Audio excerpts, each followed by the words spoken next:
Don't forget to subscribe. Afterwards, the wisest and most spiritual books from the greatest authors await you every day. And now buckle up, sit back and we'll begin.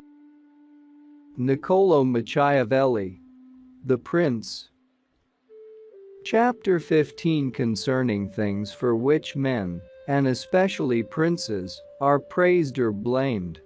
It remains now to see what ought to be the rules of conduct for a prince towards subject and friends. And as I know that many have written on this point, I expect I shall be considered presumptuous in mentioning it again, especially as in discussing it, I shall depart from the methods of other people.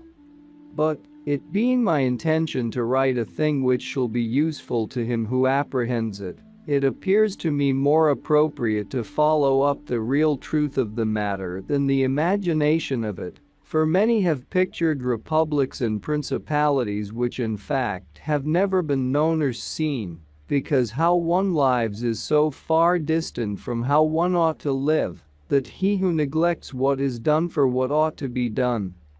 sooner effects his ruin than his preservation. For a man who wishes to act entirely up to his professions of virtue soon meets with what destroys him among so much that is evil. Hence it is necessary for a prince wishing to hold his own to know how to do wrong, and to make use of it or not according to necessity. Therefore, putting on one side imaginary things concerning a prince, and discussing those which are real, I say that all men when they are spoken of, and chiefly princes for being more highly placed, are remarkable for some of those qualities which bring them either blame or praise, and thus it is that one is reputed liberal, another miserly. Using a Tuscan term, because an avaricious person in our language is still he who desires to possess by robbery, whilst we call one miserly who deprives himself too much of the use of his own. One is reputed generous, one rapacious, one cruel, one compassionate, one faithless, another faithful, one effeminate and cowardly, another bold and brave, one affable, another haughty, one lascivious, another chaste, one sincere, another cunning, one hard, another easy, one grave, another frivolous, one religious, another unbelieving, and the like. And I know that every one will confess that it would be most praiseworthy in a prince to exhibit all the above qualities that are considered good, but because they can neither be entirely possessed nor observed, for human conditions do not permit it, it is necessary for him to be sufficiently prudent that he may know how to avoid the reproach of those vices which would lose him his state, and also to keep himself, if it be possible, from those which would not lose him it, but this not being possible, he may with less hesitation abandon himself to them. And again, he need not make himself uneasy at incurring a reproach for those vices, without which the state can only be saved with difficulty, for if everything is considered carefully, it will be found that something which looks like virtue, if followed, would be his ruin, whilst something else, which looks like vice, yet followed, brings him security and prosperity. Chapter 16 concerning liberality and meanness. Commencing then with the first of the above-named characteristics, I say that it would be well to be reputed liberal. Nevertheless, liberality exercised in a way that does not bring you the reputation for it, injures you, for if one exercises it honestly, and as it should be exercised, it may not become known, and you will not avoid the reproach of its opposite. Therefore, anyone wishing to maintain among men the name of liberal is obliged to avoid no attribute of magnificence, so that a prince thus inclined will consume in such acts all his property, and will be compelled in the end, if he wish to maintain the name of liberal, to unduly weigh down his people, and tax them, and do everything he can to get money. This will soon make him odious to his subjects, and becoming poor he will be little valued by anyone. Thus, with his liberality, having offended many and rewarded few, he is affected by the very first trouble, and imperiled by whatever may be the first danger. Recognizing this himself, and wishing to draw back from it, he runs at once into the reproach of being miserly. Therefore, a prince, not being able to exercise this virtue of liberality in such a way that it is recognized, except to his cost, if he is wise he ought not to fear the reputation of being mean, for in time he will come to be more considered than if liberal, seeing that with his economy his revenues are enough, that he can defend himself against all attacks, and is able to engage in enterprises without burdening his people. Thus it comes to pass that he exercises liberality towards all from whom he does not take, who are numberless, and meanness towards those to whom he does not give, who are few. We have not seen great things done in our time except by those who have been considered mean. The rest have failed. Pope Julius II was assisted in reaching the papacy by a reputation for liberality, yet he did not strive afterwards to keep it up. When he made war on the King of France, and he made many wars without imposing any extraordinary tax on his subjects, for he supplied his additional expenses out of his long thriftiness. The present King of Spain would not have undertaken or conquered in so many enterprises if he had been reputed liberal. A prince, therefore, provided that he has not to rob his subjects, that he can defend himself, that he does not become poor and abject, that he is not forced to become rapacious, ought to hold of little account a reputation for being mean, for it is one of those vices which will enable him to govern. And if any one should say, Caesar obtained empire by liberality, and many others have reached the highest positions by having been liberal, and by being considered so, I answer, either you are a prince in fact, or in a way to become one. In the first case this liberality is dangerous, in the second it is very necessary to be considered liberal, and Caesar was one of those who wished to become preeminent in Rome, but if he had survived after becoming so, and had not moderated his expenses, he would have destroyed his government. And if any one should reply, many have been princes, and have done great things with armies, who have been considered very liberal, I reply, either a prince spends that which is his own or his subjects or else that of others. In the first case he ought to be sparing, in the second he ought not to neglect any opportunity for liberality. And to the prince who goes forth with his army, supporting it by pillage, sack, and extortion, handling that which belongs to others, this liberality is necessary, otherwise he would not be followed by soldiers. And of that which is neither yours nor your subjects you can be a ready giver, as were Cyrus, Caesar, and Alexander, because it does not take away your reputation if you squander that of others, but adds to it. It is only squandering your own that injures you. And there is nothing wastes so rapidly as liberality, for even whilst you exercise it you lose the power to do so, and so become either poor or despised, or else, in avoiding poverty, rapacious and hated.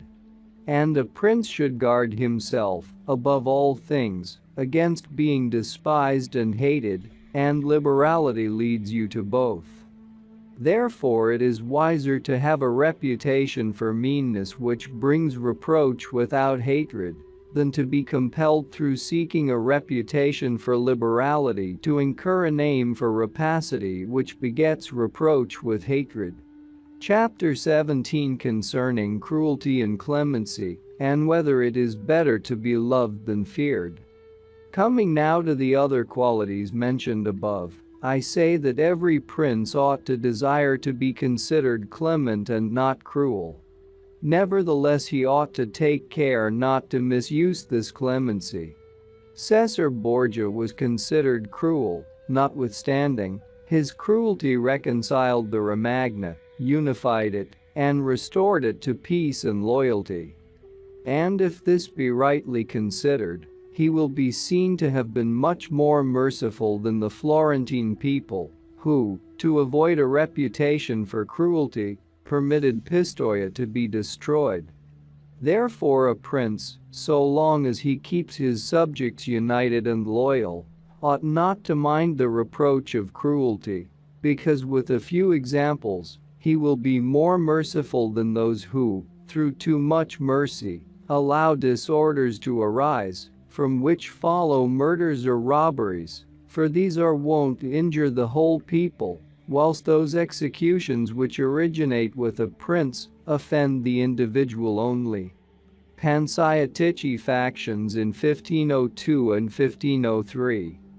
And of all princes, it is impossible for the new prince to avoid the imputation of cruelty, owing to new states being full of dangers. Hence Virgil, through the mouth of Dido, excuses the inhumanity of her reign, owing to its being new, saying, "Muliri, et late fines custode tueri." Nevertheless he ought to be slow to believe and to act, nor should he himself show fear, but proceed in a temperate manner with prudence and humanity, so that too much confidence may not make him incautious, and too much distrust render him intolerable. Christopher Pitt. Upon this a question arises: whether it be better to be loved than feared or feared than loved? It may be answered that one should wish to be both, but, because it is difficult to unite them in one person, it is much safer to be feared than loved, when, of the two, either must be dispensed with. Because this is to be asserted in general of men, that they are ungrateful, fickle, false, cowardly, covetous, and as long as you succeed they are yours entirely, they will offer you their blood, property, life, and children, as is said above, when the need is far distant, but when it approaches they turn against you. And that prince who, relying entirely on their promises, has neglected other precautions, is ruined, because friendships that are obtained by payments, and not by greatness or nobility of mind, may indeed be earned, but they are not secured, and in time of need cannot be relied upon, and men have less scruple in offending one who is beloved than one who is feared, for love is preserved by the link of obligation, which, owing to the baseness of men, is broken at every opportunity for their advantage, but fear preserves you by a dread of punishment which never fails. Nevertheless a prince ought to inspire fear in such a way that, if he does not win love, he avoids hatred, because he can endure very well being feared whilst he is not hated, which will always be as long as he abstains from the property of his citizens and subjects, and from their women. But when it is necessary for him to proceed against the life of someone, he must do it on proper justification and for manifest cause, but above all things he must keep his hands off the property of others, because men more quickly forget the death of their father than the loss of their patrimony. Besides, pretexts for taking away the property are never wanting, for he who has once begun to live by robbery will always find pretexts for seizing what belongs to others, but reasons for taking life, on the contrary, are more difficult to find and sooner lapse. But when a prince is with his army and has under control a multitude of soldiers, then it is quite necessary for him to disregard the reputation of cruelty, for without it, he would never hold his army united or disposed to its duties. Among the wonderful deeds of Hannibal this one is enumerated. that having led an enormous army, composed of many various races of men, to fight in foreign lands, no dissensions arose either among them or against a prince, whether in his bad or in his good fortune. This arose from nothing else than his inhuman cruelty, which, with his boundless valor, made him revered and terrible in the sight of his soldiers, but without that cruelty, his other virtues were not sufficient to produce this effect. And short-sighted writers admire his deeds from one point of view, and from another condemn the principal cause of them. That it is true his other virtues would not have been sufficient for him may be proved by the case of Scipio, that most excellent man, not only of his own times, but within the memory of man, against whom, nevertheless, his army rebelled in Spain. This arose from nothing but his too great forbearance, which gave his soldiers more license than is consistent with military discipline. For this he was upbraided in the Senate by Fabius Maximus, and called the corrupter of the Roman soldiery. The Locrians were laid waste by a legate of Scipio, yet they were not avenged by him, nor was the insolence of the legate punished, owing entirely to his easy nature. Insomuch that someone in the Senate, wishing to excuse him, said there were many men who knew much better how not to err than to correct the errors of others. This disposition, if he had been continued in the command, would have destroyed in time the fame and glory of Scipio, but, he being under the control of the Senate, this injurious characteristic not only concealed itself, but contributed to his glory. Returning to the question of being feared or loved, I come to the conclusion that men loving according to their own will, and fearing according to that of the prince, a wise prince, should establish himself on that which is in his own control, and not in that of others. He must endeavor only to avoid hatred, as is noted. Chapter 18 concerning the way in which princes should keep faith. Everyone admits how praiseworthy it is in a prince to keep faith, and to live with integrity and not with craft. Nevertheless, our experience has been that those princes who have done great things have held good faith of little account, and have known how to circumvent the intellect of men by craft, and in the end have overcome those who have relied on their word. You must know there are two ways of contesting, the one by the law, the other by force. The first method is proper to men, the second to beasts, but because the first is frequently not sufficient, it is necessary to have recourse to the second. Therefore it is necessary for a prince to understand how to avail himself of the beast and the man. This has been figuratively taught to princes by ancient writers, who describe how Achilles and many other princes of old were given to the centaur Chiron to nurse, who brought them up in his discipline, which means solely that, as they had for a teacher one who was half beast and half man, so it is necessary for a prince to know how to make use of both natures, and that one without the other is not durable. A prince, therefore, being compelled knowingly to adopt the beast, ought to choose the fox and the lion, because the lion cannot defend himself against snares, and the fox cannot defend himself against wolves. Therefore, it is necessary to be a fox to discover the snares and a lion to terrify the wolves. Those who rely simply on the lion do not understand what they are about. Therefore a wise lord cannot, nor ought he to, keep faith when such observance may be turned against him, and when the reasons that caused him to pledge it exist no longer.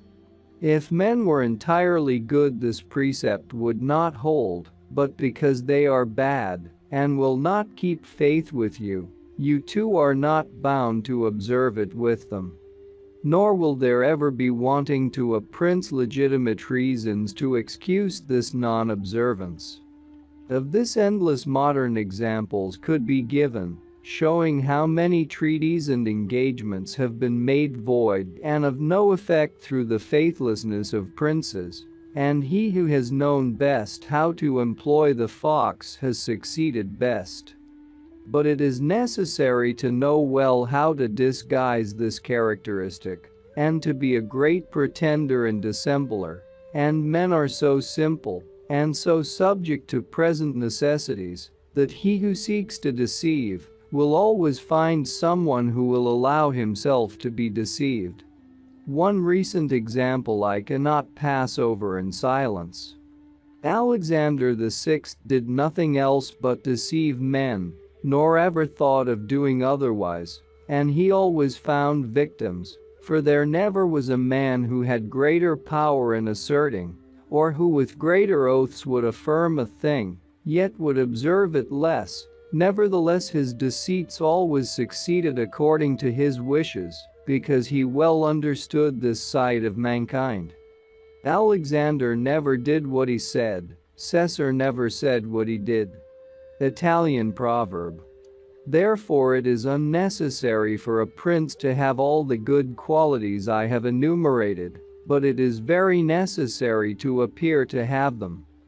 And I shall dare to say this also, that to have them and always to observe them is injurious, and that to appear to have them is useful, to appear merciful, faithful, humane, religious, upright, and to be so, but with a mind so framed that should you require not to be so, you may be able and know how to change to the opposite. And you have to understand this, that a prince, especially a new one, cannot observe all those things for which men are esteemed, being often forced, in order to maintain the state, to act contrary to fidelity, friendship, humanity, and religion. Therefore it is necessary for him to have a mind ready to turn itself accordingly, as the winds and variations of fortune force it, yet, as I have said above, not to diverge from the good if he can avoid doing so, but, if compelled, then to know how to set about it. For this reason a prince ought to take care that he never lets anything slip from his lips that is not replete with the above-named 5 qualities, that he may appear to him who sees and hears him altogether merciful, faithful, humane, upright, and religious. There is nothing more necessary to appear to have than this last quality, inasmuch as men judge generally more by the eye than by the hand, because it belongs to everybody to see you, to few to come in touch with you. Everyone sees what you appear to be, few really know what you are, and those few dare not oppose themselves to the opinion of the many, who have the majesty of the state to defend them. And in the actions of all men, and especially of princes, which it is not prudent to challenge, one judges by the result. For that reason, let a prince have the credit of conquering and holding his state, the means will always be considered honest, and he will be praised by everybody, because the vulgar are always taken by what a thing seems to be, and by what comes of it. And in the world there are only the vulgar, for the few find a place there only when the many have no ground to rest on. One prince of the present time, whom it is not well to name, never preaches anything else but peace and good faith, and to both he is most hostile, and either, if he had kept it, would have deprived him of reputation and kingdom many a time. Chapter 19 That one should avoid being despised and hated. Now, concerning the characteristics of which mention is made above, I have spoken of the more important ones, the others I wish to discuss briefly under this generality, that the prince must consider, as has been in part said before, how to avoid those things which will make him hated or contemptible, and as often as he shall have succeeded, he will have fulfilled his part, and he need not fear any danger in other reproaches. It makes him hated above all things, as I have said, to be rapacious, and to be a violator of the property and women of his subjects, from both of which he must abstain. And when neither their property nor their honor is touched, the majority of men live content, and he has only to contend with the ambition of a few, whom he can curb with ease in many ways. It makes him contemptible to be considered fickle, frivolous, effeminate, mean-spirited, irresolute, from all of which a prince should guard himself as from a rock, and he should endeavor to show in his actions greatness, courage, gravity, and fortitude, and in his private dealings with his subjects, let him show that his judgments are irrevocable, and maintain himself in such reputation that no one can hope either to deceive him or to get round him. That prince is highly esteemed who conveys this impression of himself, and he who is highly esteemed is not easily conspired against, for, provided it is well known that he is an excellent man and revered by his people, he can only be attacked with difficulty. For this reason a prince ought to have two fears, one from within, on account of his subjects, the other from without, on account of external powers. From the latter he is defended by being well armed and having good allies, and if he is well armed he will have good friends, and affairs will always remain quiet within when they are quiet without, unless they should have been already disturbed by conspiracy. And even should affairs outside be disturbed, if he has carried out his preparations and has lived as I have said, as long as he does not despair, he will resist every attack. As I said, Nabis the Spartan did. But concerning his subjects, when affairs outside are disturbed, he has only to fear that they will conspire secretly, from which a prince can easily secure himself by avoiding being hated and despised, and by keeping the people satisfied with him, which it is most necessary for him to accomplish, as I said above at length.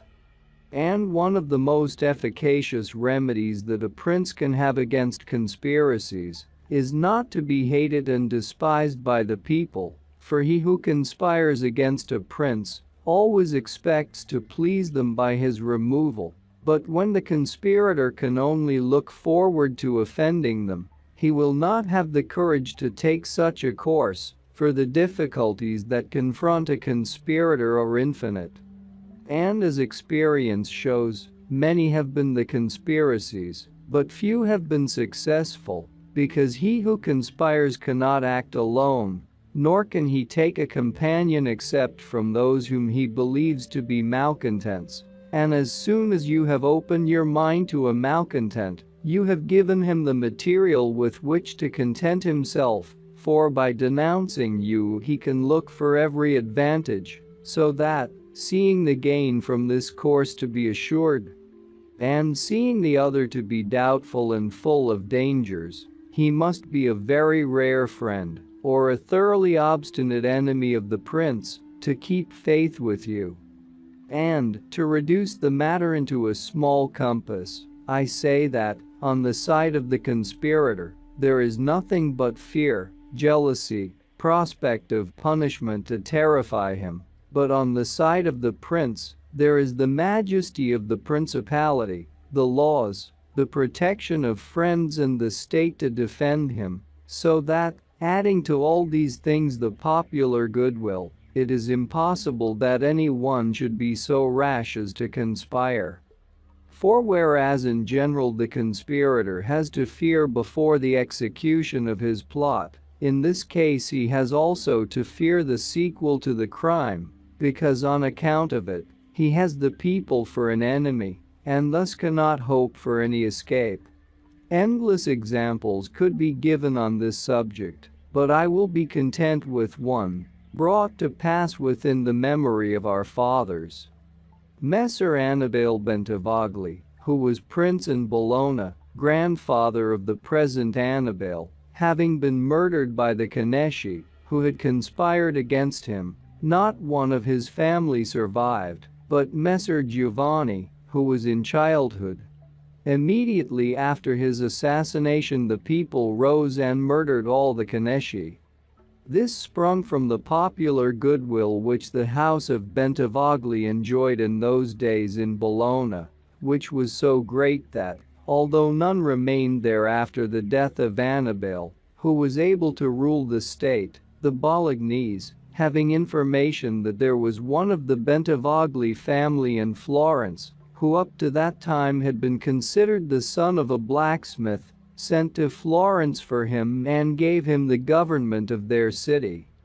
And it was ruled by him until Messer Giovanni came in due course to the government. For this reason I consider that a prince ought to reckon conspiracies of little account when his people hold him in esteem, but when it is hostile to him and bears hatred towards him, he ought to fear everything and everybody. And well-ordered states and wise princes have taken every care not to drive the nobles to desperation, and to keep the people satisfied and contented, for this is one of the most important objects a prince can have.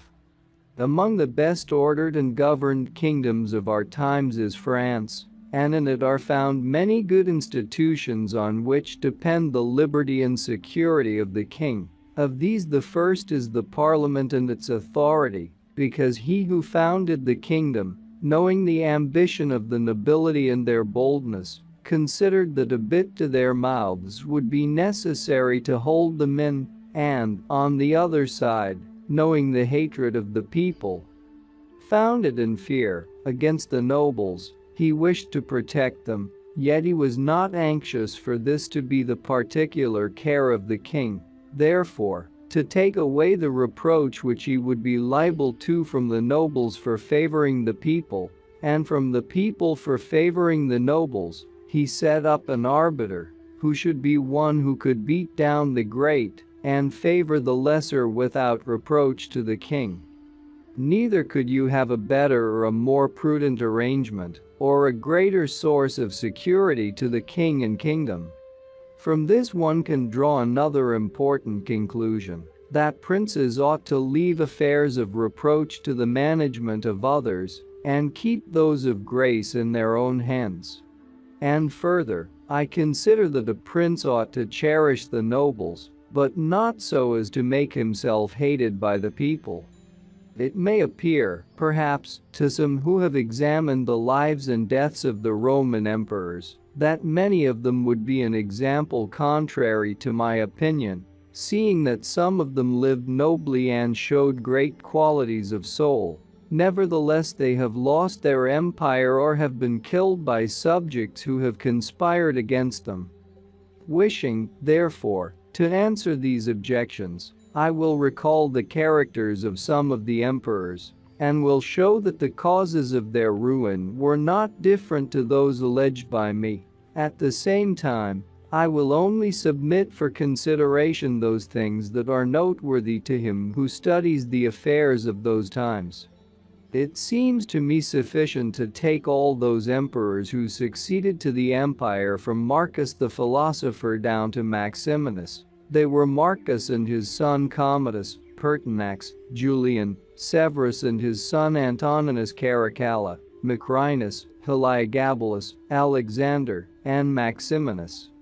There is first to note that, whereas in other principalities the ambition of the nobles and the insolence of the people only have to be contended with, the Roman emperors had a third difficulty in having to put up with the cruelty and avarice of their soldiers, a matter so beset with difficulties that it was the ruin of many, for it was a hard thing to give satisfaction both to soldiers and people, because the people loved peace.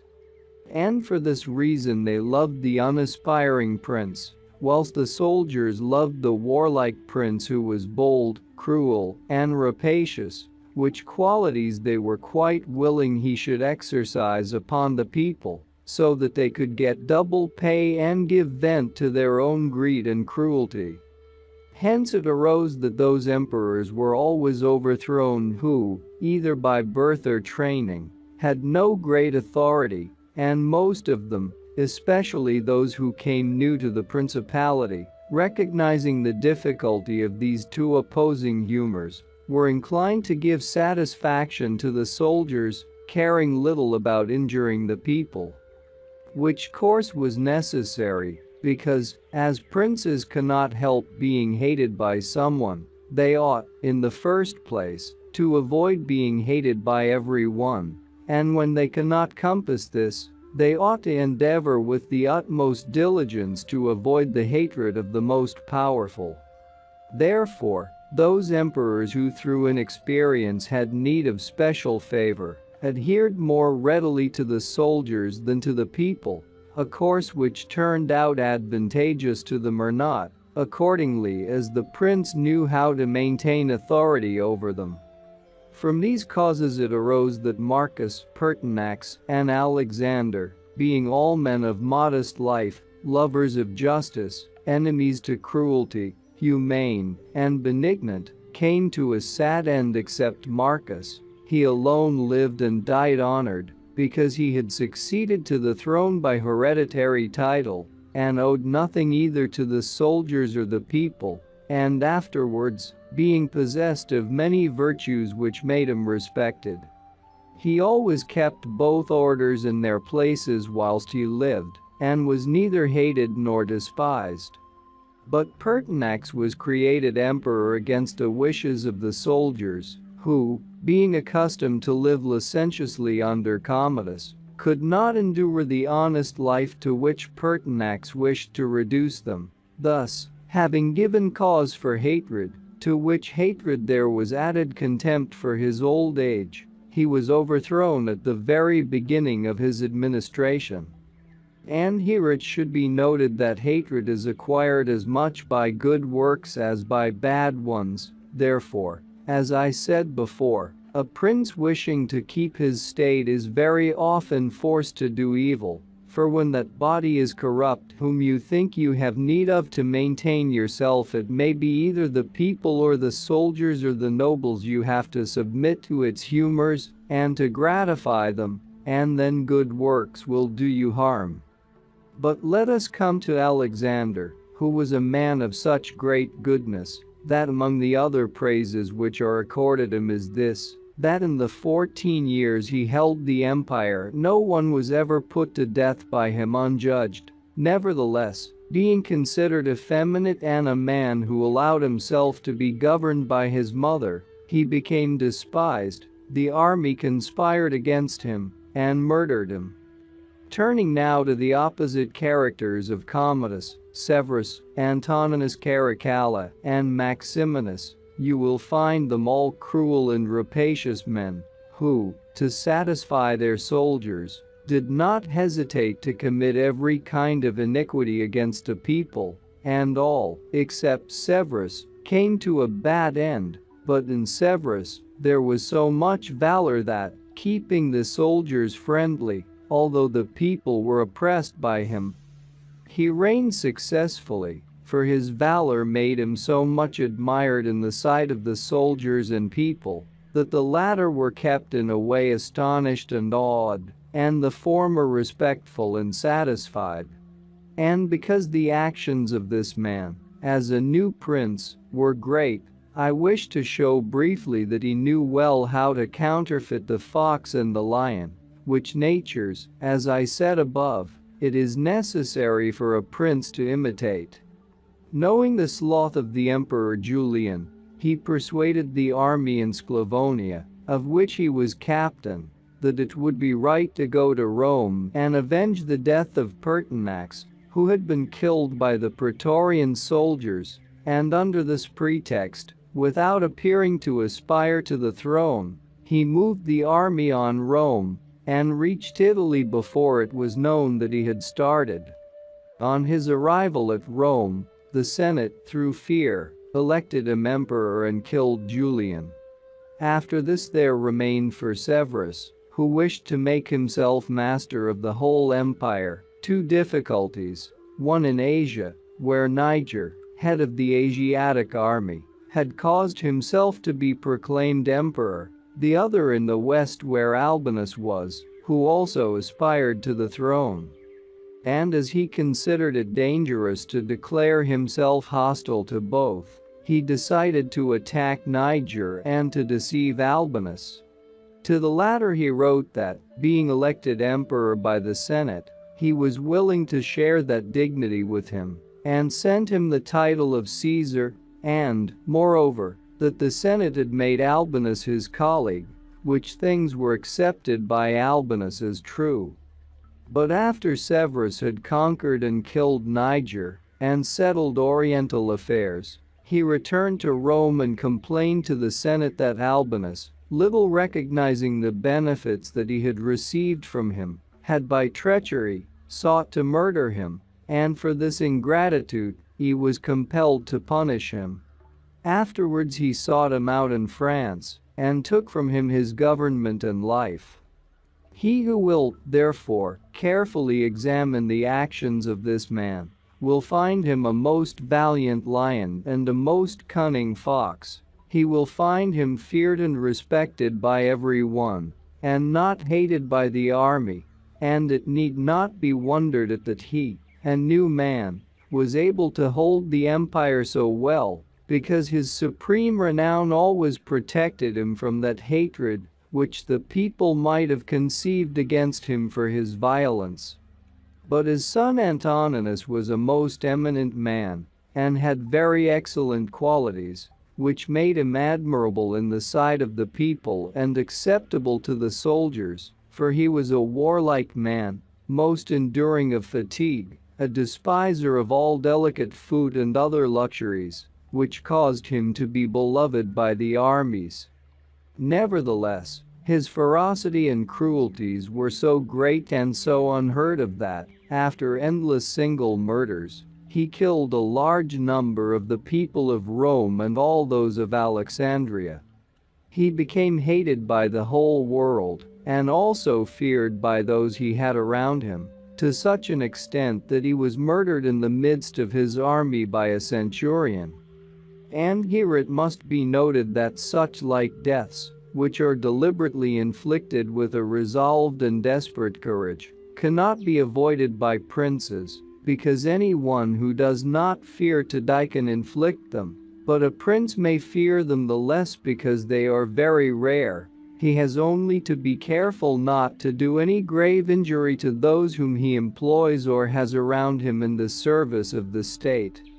Antoninus had not taken this care, but had contumeliously killed a brother of that centurion, whom also he daily threatened, yet retained in his bodyguard, which, as it turned out, was a rash thing to do, and proved the emperor's ruin. But let us come to Commodus, to whom it should have been very easy to hold the empire, for, being the son of Marcus, he had inherited it, and he had only to follow in the footsteps of his father to please his people and soldiers, but, being by nature cruel and brutal, he gave himself up to amusing the soldiers and corrupting them, so that he might indulge his rapacity upon the people, on the other hand, not maintaining his dignity. Often descending to the theater to compete with gladiators, and doing other vile things, little worthy of the imperial majesty, he fell into contempt with the soldiers, and being hated by one party and despised by the other, he was conspired against and was killed. It remains to discuss the character of Maximinus. He was a very warlike man, and the armies, being disgusted with the effeminacy of Alexander, of whom I have already spoken, killed him and elected Maximinus to the throne.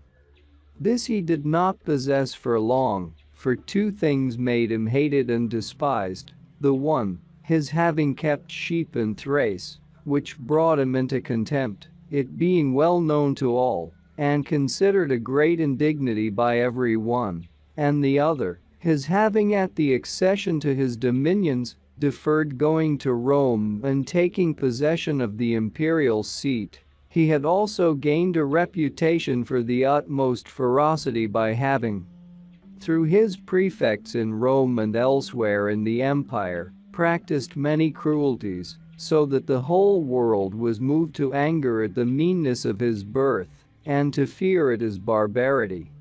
First Africa rebelled, then the Senate with all the people of Rome, and all Italy conspired against him, to which may be added his own army. This latter, besieging Aquileia and meeting with difficulties in taking it, were disgusted with his cruelties, and fearing him less when they found so many against him, murdered him. I do not wish to discuss Heliogabalus, Macrinus, or Julian, who, being thoroughly contemptible, were quickly wiped out, but I will bring this discourse to a conclusion by saying that princes in our times have this difficulty of giving inordinate satisfaction to their soldiers in a far less degree, because, notwithstanding, one has to give them some indulgence.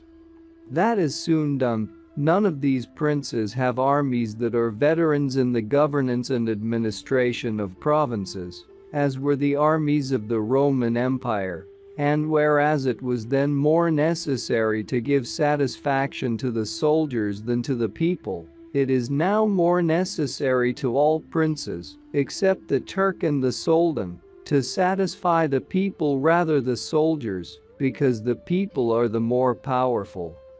From the above I have accepted the Turk, who always keeps round him 12,000 infantry and 15,000 cavalry, on which depend the security and strength of the kingdom, and it is necessary that, putting aside every consideration for the people, he should keep them his friends. The kingdom of the Soldan is similar, being entirely in the hands of soldiers. It follows again that, without regard to the people, he must keep them his friends. But you must note that the state of the Soldan is unlike all other principalities, for the reason that it is like the Christian pontificate, which cannot be called either an hereditary or a newly formed principality, because the sons of the old prince are not the heirs, but he who is elected to that position by those who have authority, and the sons remain only noblemen. And this being an ancient custom, it cannot be called a new principality, because there are none of those difficulties in it that are met with in new ones, for although the prince is new, the constitution of the state is old, and it is framed so as to receive him as if he were its hereditary lord. But returning to the subject of our discourse, I say that whoever will consider it will acknowledge that either hatred or contempt has been fatal to the above-named emperors, and it will be recognized also how it happened that, a number of them acting in one way and a number in another, only one in each way came to a happy end, and the rest to unhappy ones. Because it would have been useless and dangerous for Pertinax and Alexander, being new princes, to imitate Marcus, who was heir to the principality, and likewise, it would have been utterly destructive to Caracalla, Commodus, and Maximinus to have imitated Severus, they not having sufficient valor to enable them to tread in his footsteps. Therefore a prince, new to the principality, cannot imitate the actions of Marcus, nor, again, is it necessary to follow those of Severus, but he ought to take from Severus those parts which are necessary to found his state, and from Marcus those which are proper and glorious to keep a state that may already be stable and firm. Chapter 20 are fortresses, and many other things to which princes often resort, advantageous or hurtful. 1. Some princes, so as to hold securely the state, have disarmed their subjects. Others have kept their subject towns distracted by factions. Others have fostered enmities against themselves. Others have laid themselves out to gain over those whom they distrusted in the beginning of their governments. Some have built fortresses. Some have overthrown and destroyed them. And although one cannot give a final judgment on all of these things, unless one possesses the particulars of those states in which a decision has to be made, Nevertheless, I will speak as comprehensively as the matter of itself will admit. 2. There never was a new prince who has disarmed his subjects, rather when he has found them disarmed he has always armed them, because, by arming them, those arms become yours, those men who were distrusted become faithful, and those who were faithful are kept so, and your subjects become your adherents. And whereas all subjects cannot be armed, yet when those whom you do arm are benefited, the others can be handled more freely, and this difference in their treatment, which they quite understand, makes the former your dependents, and the latter, considering it to be necessary that those who have the most danger and service should have the most reward, excuse you.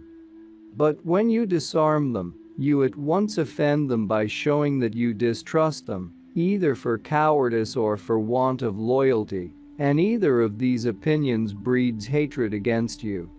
And because you cannot remain unarmed, it follows that you turn to mercenaries, which are of the character already shown. Even if they should be good, they would not be sufficient to defend you against powerful enemies and distrusted subjects. Therefore, as I have said, a new prince and a new principality has always distributed arms. Histories are full of examples. But when a prince acquires a new state, which he adds as a province to his old one, then it is necessary to disarm the men of that state, except those who have been his adherents in acquiring it, and these again, with time and opportunity, should be rendered soft and effeminate, and matters should be managed in such a way that all the armed men in the state shall be your own soldiers who in your old state were living near you. 3. Our forefathers, and those who were reckoned wise, were accustomed to say that it was necessary to hold Pistoia by factions and Pisa by fortresses, and with this idea they fostered quarrels in some of their tributary towns, so as to keep possession of them the more easily. This may have been well enough in those times when Italy was in a way balanced, but I do not believe that it can be accepted as a precept for today, because I do not believe that factions can ever be of use. Rather, it is certain that when the enemy comes upon you in divided cities, you are quickly lost, because the weakest party will always assist the outside forces, and the other will not be able to resist. The Venetians, moved, as I believe, by the above reasons, fostered the Guelph and Ghibelline factions in their tributary cities, and although they never allowed them to come to bloodshed, yet they nursed these disputes amongst them, so that the citizens, distracted by their differences, should not unite against them. Which, as we saw, did not afterwards turn out as expected, because, after the rout at Vila, one party at once took courage and seized the state. Such methods argue, therefore, weakness in the prince, because these factions will never be permitted in a vigorous principality. Such methods for enabling one the more easily to manage subjects are only useful in times of peace, but if war comes this policy proves fallacious. 4. Without doubt princes become great when they overcome the difficulties and obstacles by which they are confronted, and therefore fortune, especially when she desires to make a new prince great, who has a greater necessity to earn renown than an hereditary one, causes enemies to arise and form designs against him, in order that he may have the opportunity of overcoming them, and by them to mount higher, as by a ladder which his enemies have raised. For this reason many consider that a wise prince, when he has the opportunity, ought with craft to foster some animosity against himself, so that, having crushed it, his renown may rise higher. 5. Princes, especially new ones, have found more fidelity and assistance in those men who in the beginning of their rule were distrusted, than among those who in the beginning were trusted. Pandolfo Petrucci, Prince of Siena, ruled his state more by those who had been distrusted than by others. But on this question one cannot speak generally, for it varies so much with the individual. I will only say this, that those men who at the commencement of a princedom have been hostile, if they are of a description to need assistance to support themselves, can always be gained over with the greatest ease, and they will be tightly held to serve the prince with fidelity, inasmuch as they know it to be very necessary for them to cancel by deeds the bad impression which he had formed of them, and thus the prince always extracts more profit from them than from those who, serving him in too much security, may neglect his affairs. And since the matter demands it, I must not fail to warn a prince, who by means of secret favors, has acquired a new state, that he must well consider the reasons which induced those to favor him who did so, and if it be not a natural affection towards him, but only discontent with their government, then he will only keep them friendly with great trouble and difficulty, for it will be impossible to satisfy them. And weighing well the reasons for this in those examples which can be taken from ancient and modern affairs, we shall find that it is easier for the prince to make friends of those men who were contented under the former government, and are therefore his enemies, than of those who, being discontented with it, were favorable to him, and encouraged him to seize it. 6.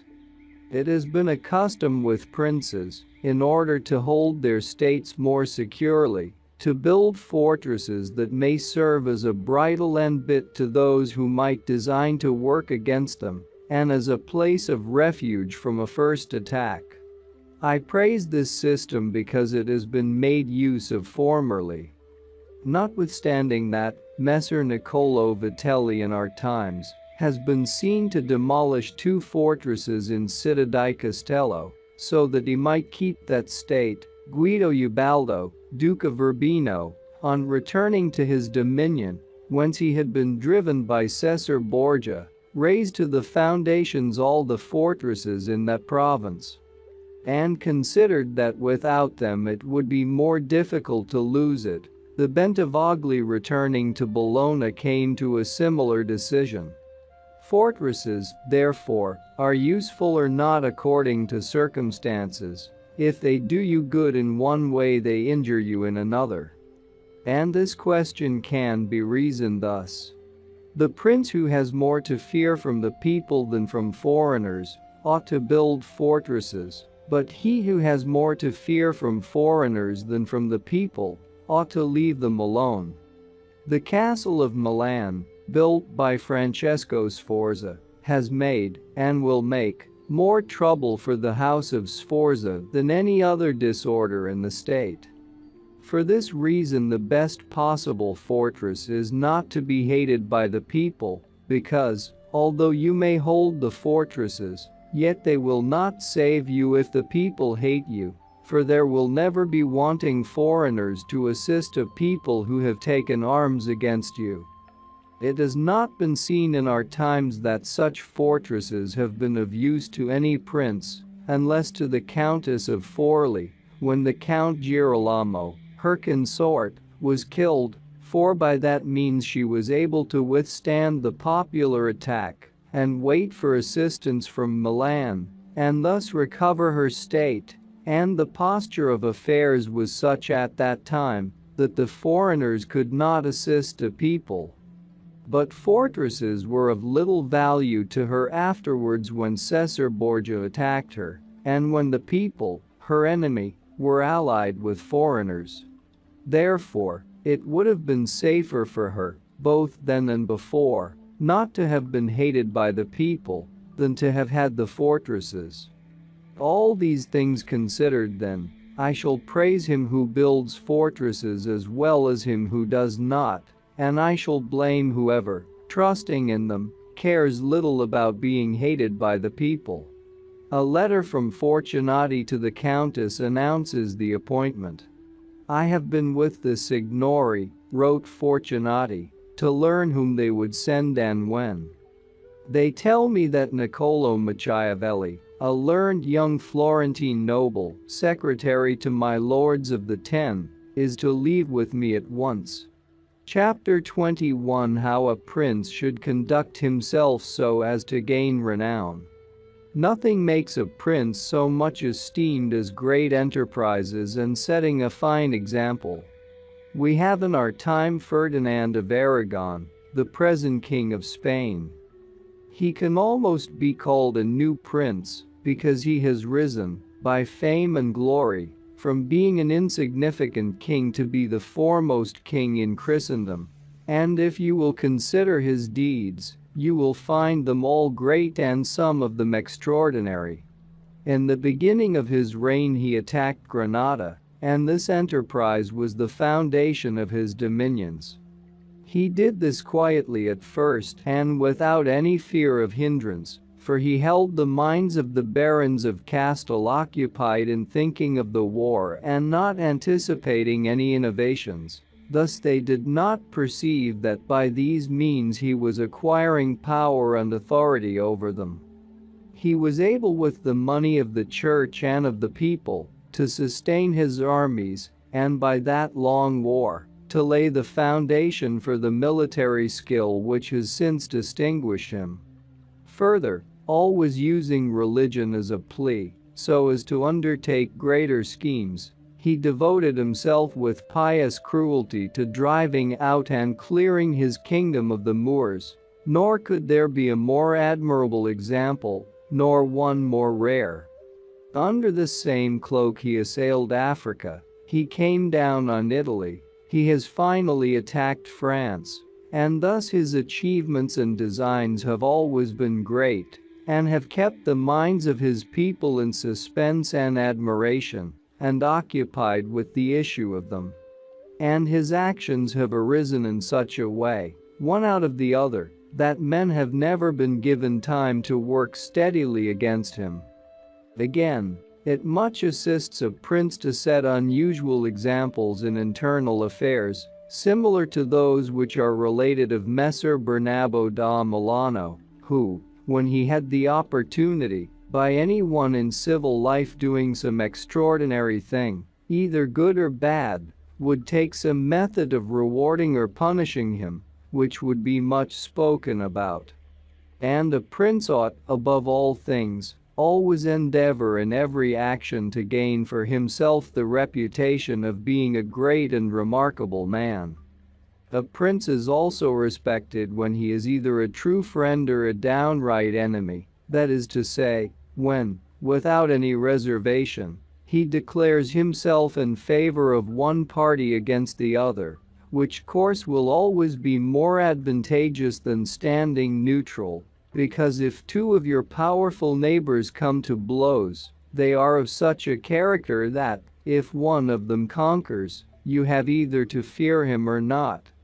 In either case it will always be more advantageous for you to declare yourself and to make war strenuously, because, in the first case, if you do not declare yourself, you will invariably fall a prey to the conqueror, to the pleasure and satisfaction of him who has been conquered, and you will have no reasons to offer, nor anything to protect or to shelter you.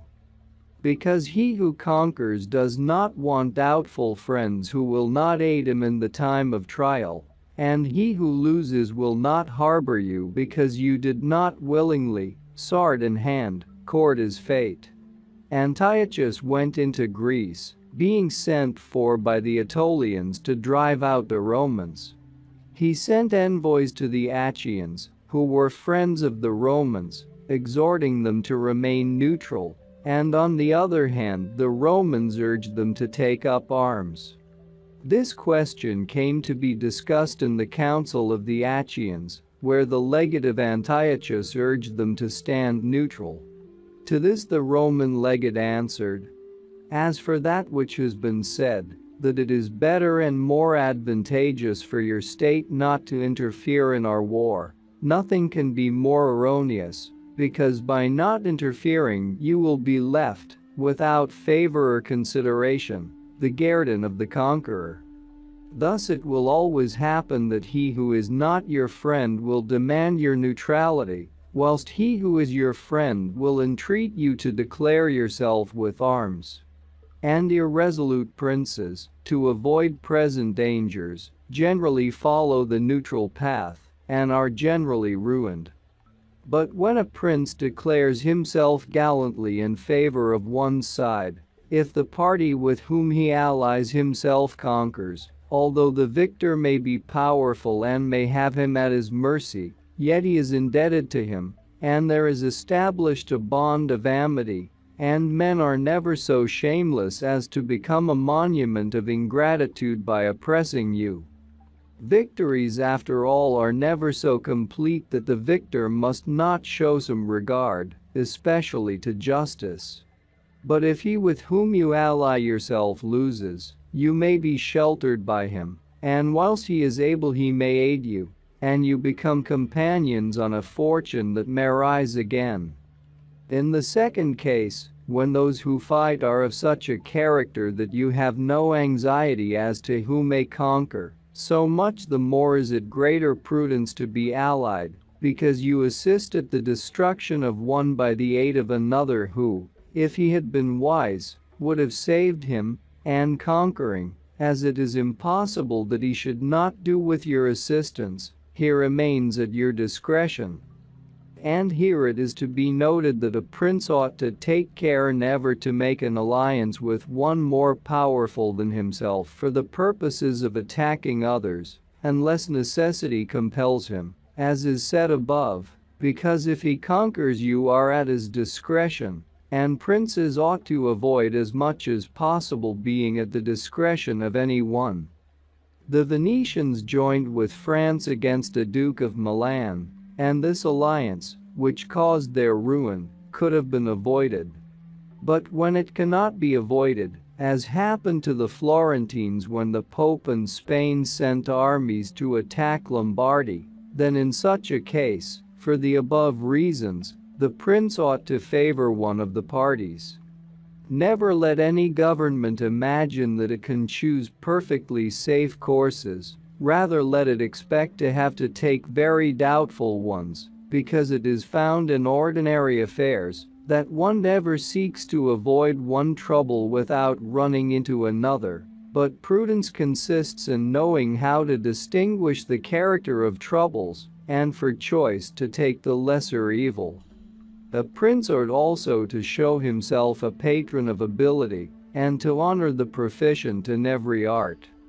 At the same time he should encourage his citizens to practice their callings peaceably, both in commerce and agriculture, and in every other following, so that the one should not be deterred from improving his possessions for fear, lest they be taken away from him, or another from opening up trade for fear of taxes. But the prince ought to offer rewards to whoever wishes to do these things and designs, in any way to honor his city or state. Further, he ought to entertain the people with festivals and spectacles at convenient seasons of the year, and as every city is divided into guilds or into societies, he ought to hold such bodies in esteem, and associate with them sometimes, and show himself an example of courtesy and liberality, nevertheless, always maintaining the majesty of his rank, for this he must never consent to abate in anything. Chapter 22 Concerning the Secretaries of Princes.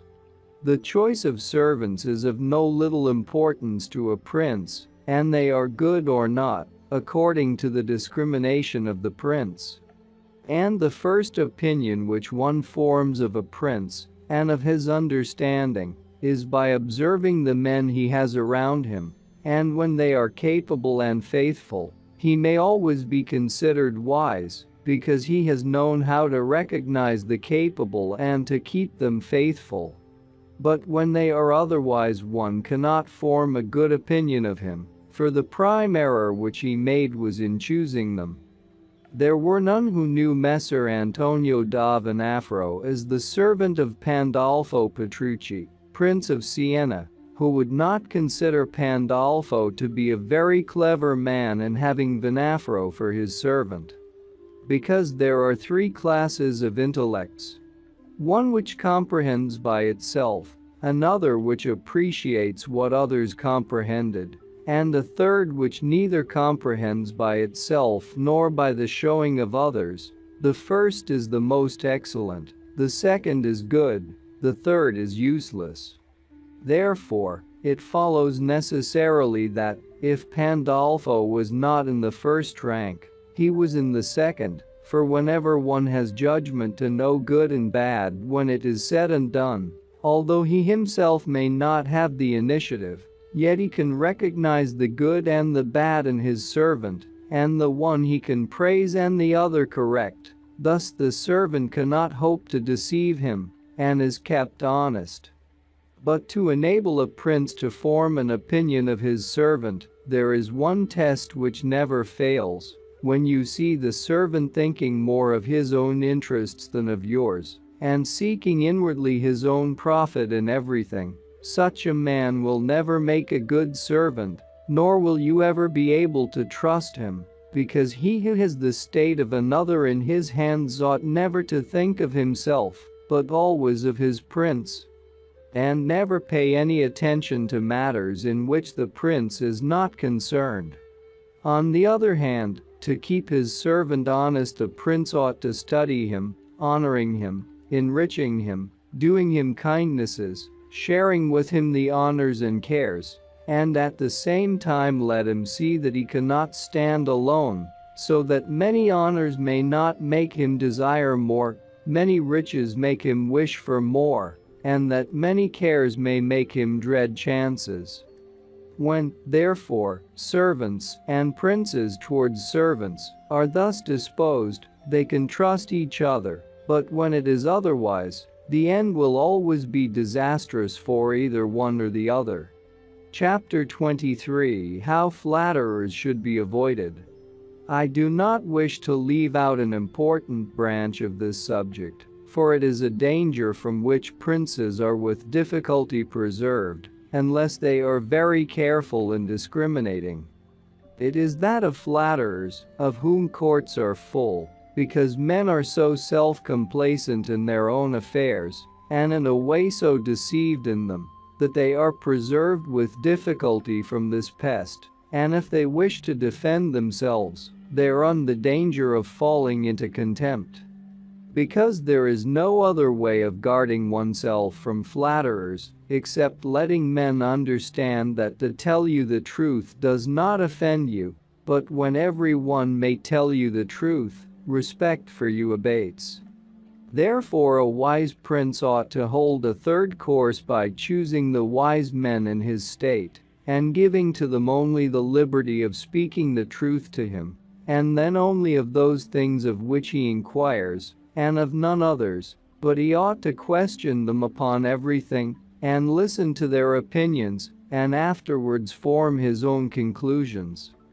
With these counselors, separately and collectively, he ought to carry himself in such a way that each of them should know that, the more freely he shall speak, the more he shall be preferred. Outside of these, he should listen to no one, pursue the thing resolved on, and be steadfast in his resolutions.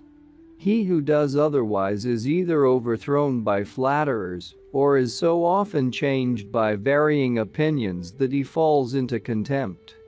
I wish on this subject to adduce a modern example. Fra Luca, the man of affairs to Maximilian, the present emperor, speaking of his majesty, said, "He consulted with no one, yet never got his own way in anything." This arose because of his following a practice the opposite to the above, for the emperor is a secretive man. He does not communicate his designs to anyone, nor does he receive opinions on them. But as in carrying them into effect they become revealed and known, they are at once obstructed by those men whom he has around him, and he, being pliant, is diverted from them. Hence it follows that those things he does one day he undoes the next, and no one ever understands what he wishes or intends to do, and no one can rely on his resolutions. A prince, therefore, ought always to take counsel, but only when he wishes and not when others wish. He ought rather to discourage everyone from offering advice unless he asks it. But, however, he ought to be a constant inquirer, and afterwards a patient listener concerning the things of which he inquired. Also, on learning that anyone, on any consideration, has not told him the truth, he should let his anger be felt. And if there are some who think that a prince who conveys an impression of his wisdom is not so through his own ability, but through the good advisers that he has around him, beyond doubt they are deceived, because this is an axiom which never fails. That a prince who is not wise himself will never take good advice, unless by chance he has yielded his affairs entirely to one person who happens to be a very prudent man. In this case indeed he may be well governed, but it would not be for long, because such a governor would in a short time take away his state from him. But if a prince who is not inexperienced should take counsel from more than one, he will never get united counsels, nor will he know how to unite them.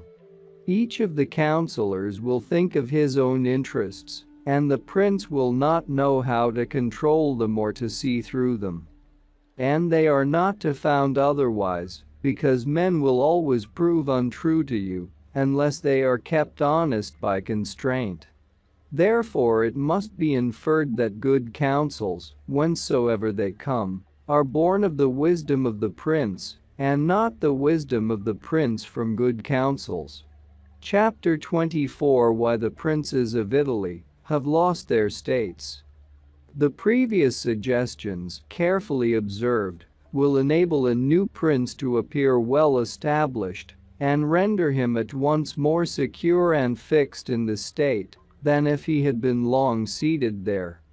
For the actions of a new prince are more narrowly observed than those of an hereditary one, and when they are seen to be able they gain more men and bind far tighter than ancient blood, because men are attracted more by the present than by the past, and when they find the present good they enjoy it and seek no further. They will also make the utmost defense of a prince, if he fails them not in other things.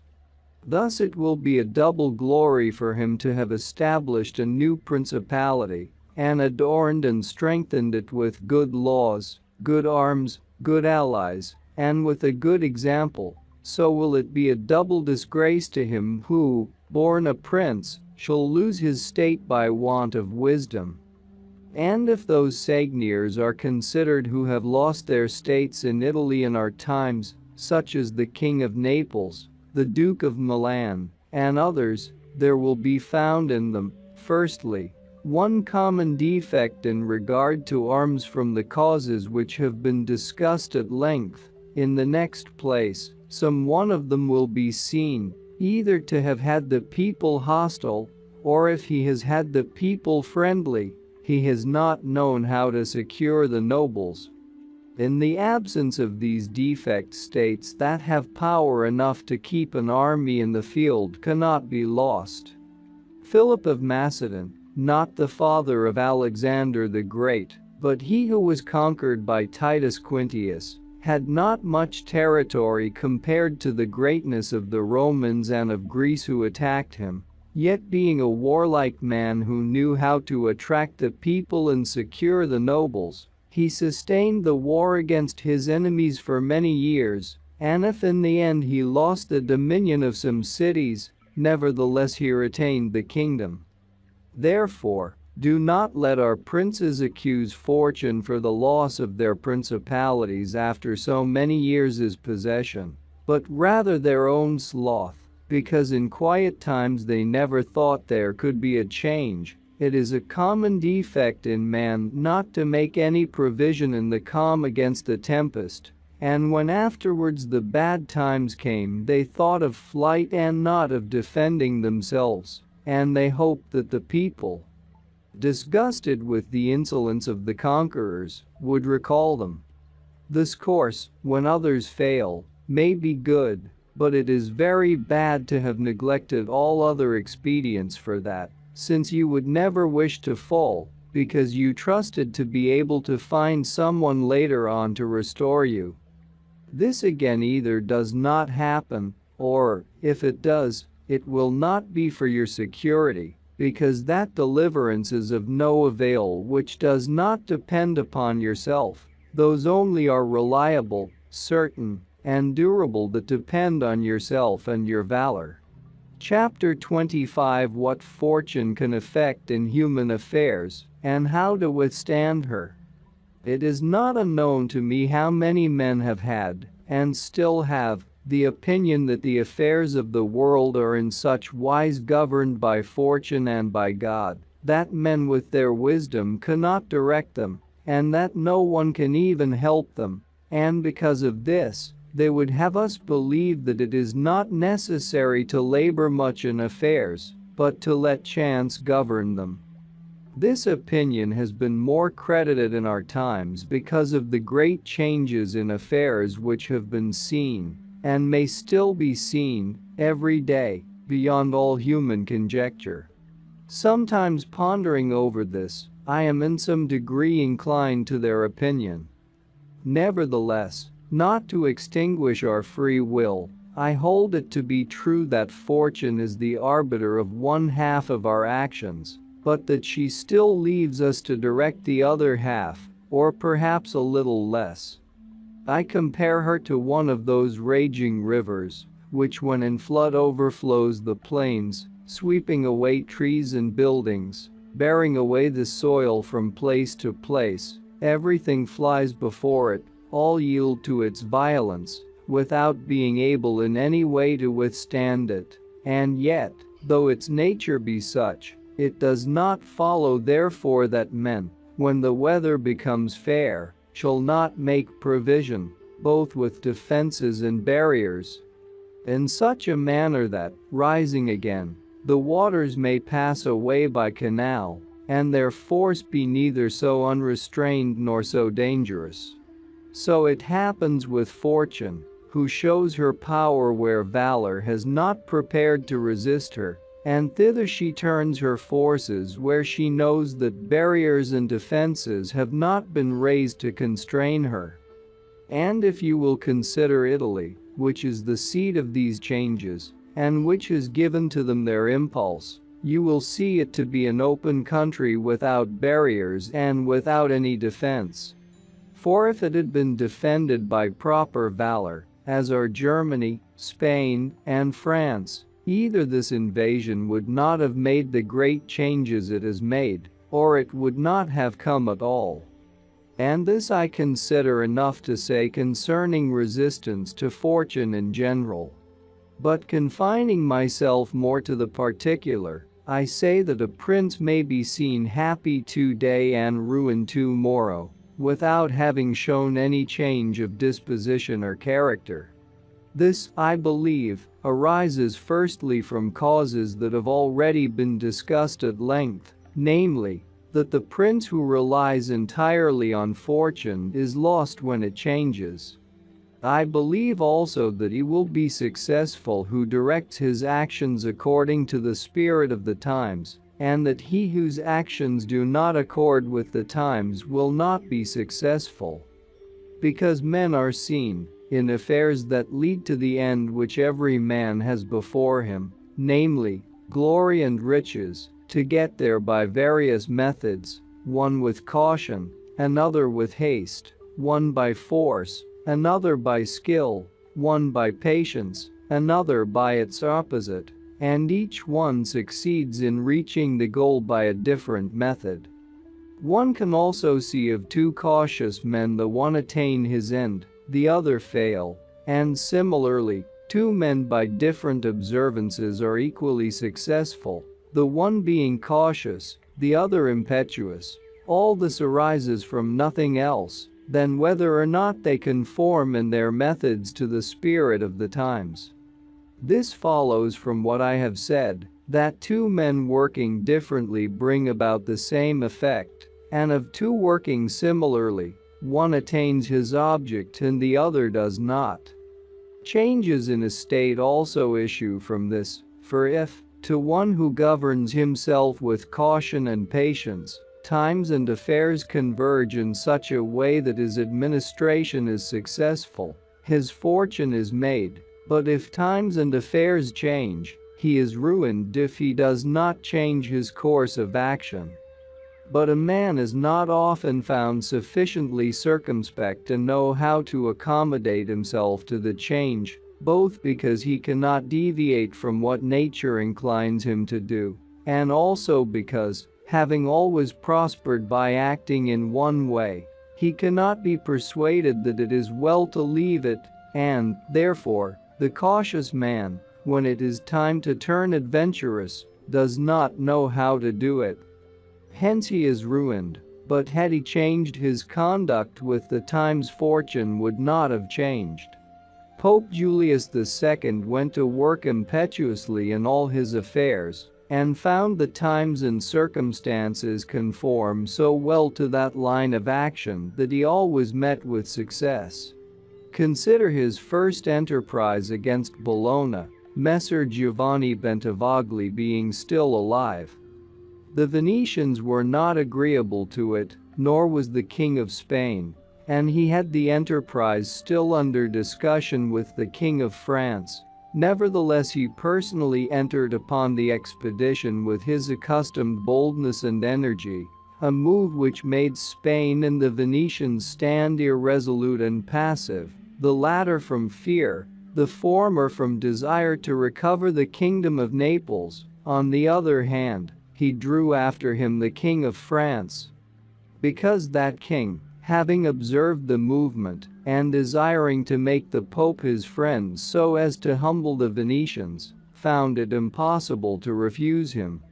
Therefore Julius, with his impetuous action, accomplished what no other pontiff with simple human wisdom could have done, for if he had waited in Rome until he could get away, with his plans arranged and everything fixed, as any other pontiff would have done, he would never have succeeded.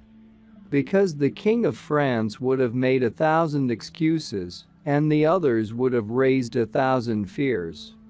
I will leave his other actions alone, as they were all alike, and they all succeeded, for the shortness of his life did not let him experience the contrary. But if circumstances had arisen which required him to go cautiously, his ruin would have followed, because he would never have deviated from those ways to which nature inclined him.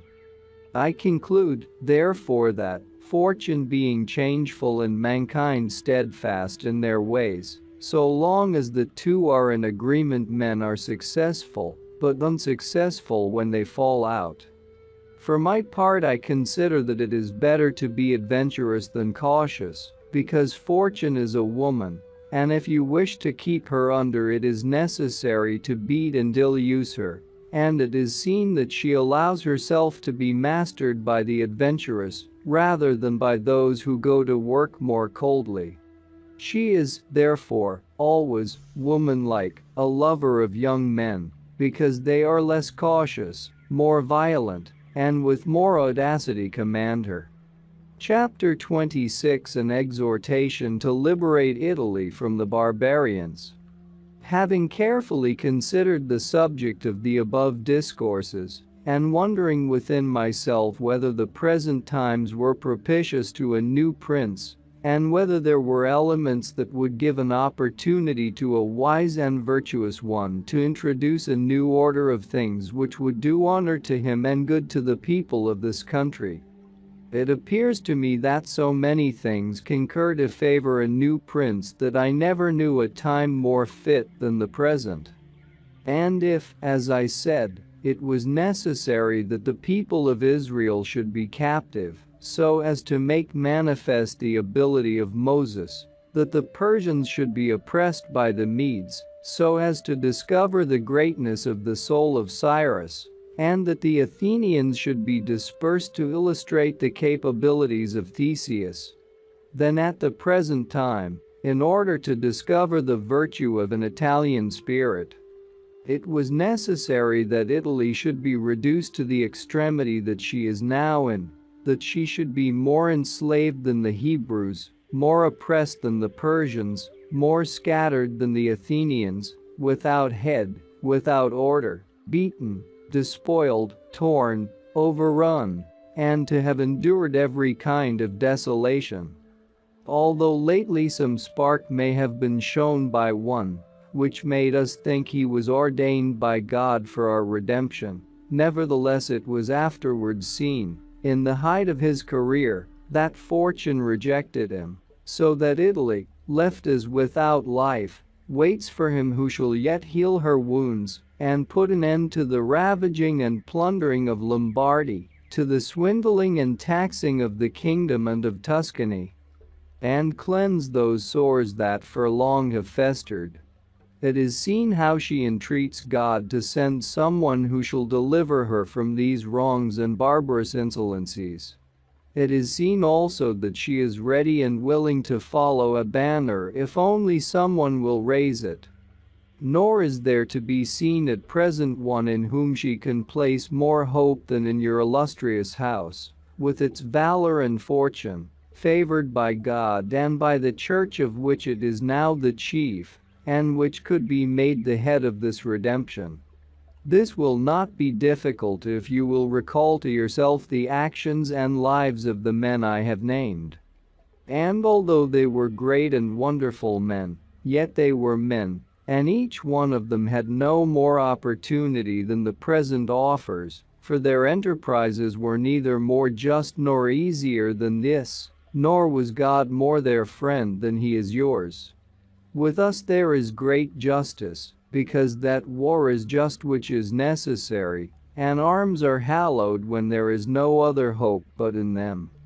Here there is the greatest willingness, and where the willingness is great the difficulties cannot be great, if you will only follow those men to whom I have directed your attention. Further than this, how extraordinarily the ways of God have been manifested beyond example. The sea is divided, a cloud has led the way, the rock has poured forth water, it has rained manna, everything has contributed to your greatness, you ought to do the rest. God is not willing to do everything, and thus take away our free will and that share of glory which belongs to us. And it is not to be wondered at if none of the above-named Italians have been able to accomplish all that is expected from your illustrious house, and if in so many revolutions in Italy, and in so many campaigns, it has always appeared as if military virtue were exhausted. This has happened because the old order of things was not good, and none of us have known how to find a new one. And nothing honors a man more than to establish new laws and new ordinances, when he himself was newly risen.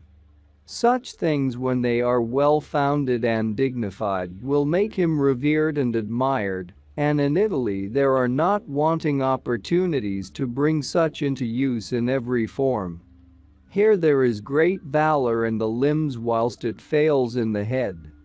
Look attentively at the duels and the hand-to-hand combats, how superior the Italians are in strength, dexterity, and subtlety. But when it comes to armies they do not bear comparison, and this springs entirely from the insufficiency of the leaders, since those who are capable are not obedient, and each one seems to himself to know, there having never been any one so distinguished above the rest, either by valor or fortune, that others would yield to him. Hence it is that for so long a time, and during so much fighting in the past 20 years, whenever there has been an army wholly Italian, it has always given a poor account of itself. The first witness to this is Il Taro, afterwards Alessandria, Capua, Genoa, Viola, Bologna, Mestre. If, therefore, your illustrious house wishes to follow these remarkable men who have redeemed their country, it is necessary before all things, as a true foundation for every enterprise, to be provided with your own forces, because there can be no more faithful, truer, or better soldiers. And although singly they are good, altogether they will be much better when they find themselves commanded by their prince, honored by him, and maintained at his expense.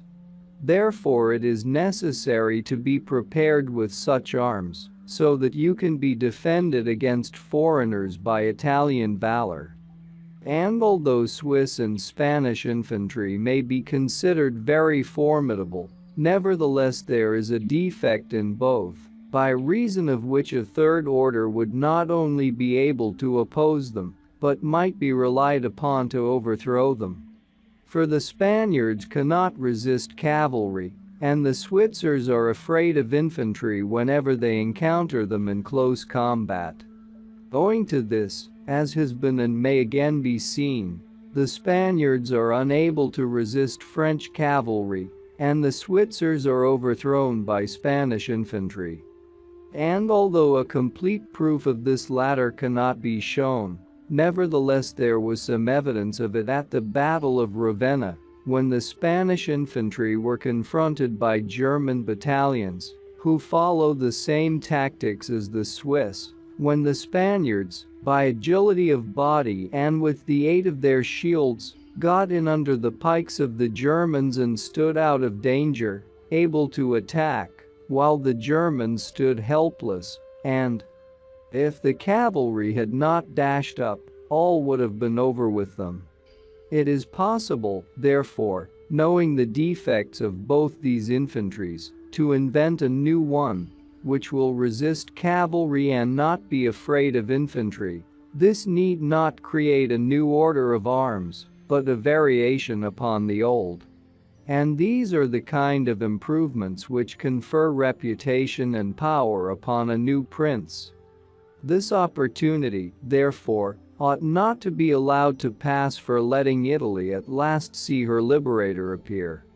Nor can one express the love with which he would be received in all those provinces which have suffered so much from these foreign scourings, with what thirst for revenge, with what stubborn faith, with what devotion, with what tears. What door would be closed to him? Who would refuse obedience to him? What envy would hinder him? What Italian would refuse him homage? To all of us this barbarous dominion stinks. Let, therefore, your illustrious house take up this charge with that courage and hope with which all just enterprises are undertaken, so that under its standard our native country may be ennobled, and under its auspices may be verified that saying of Petrarch, Virtu contro al furor prendere larm, e fia il combatter cordo. Chi l'antico valor negli idolici cure non e anchor morto. Virtue against fury shall advance the fight, and at ith combat soon shall put to flight.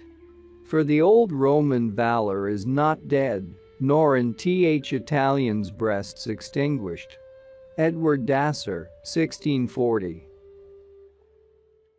And that's not all, our experts and regular viewers respond to all comments. Also check if you forgot to subscribe and set your bell to receive notifications about new audiobooks and other useful self-development materials that we release regularly. Join in the discussions, don't forget to give likes and, if possible and inspired, support the development of the channel financially. All useful links will be in the description and the first attached comment. Goodness, love and wisdom to all. And now move on to watch the next part of the video at the links below, or choose something from the playlists of the channel and those you see on the screen.